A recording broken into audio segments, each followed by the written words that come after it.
volem actuar, en aquesta actitud de pregovern.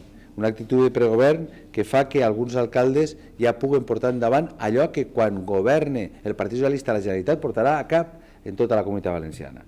I en aquest cas, avui en aquesta reunió també hem vist un cas concret ja d'actuació directa. No estem parlant ja només d'una proposta que se vagi a discutir en les Corts Valencianes, sinó que estem parlant de com en l'àmbit local, en l'àmbit institucional, el que nosaltres ja tenim responsabilitat, com podem fer front a aquestes qüestions que se plantegen.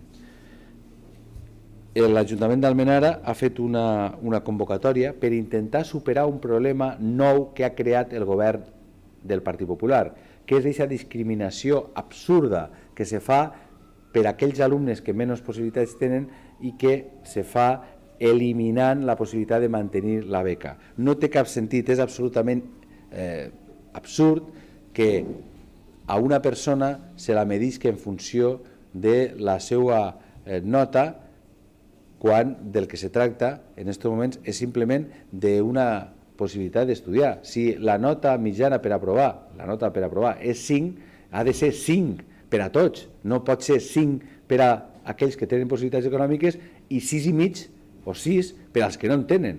És que això no té cap tipus de trellat, és una falta absoluta de sentit comú.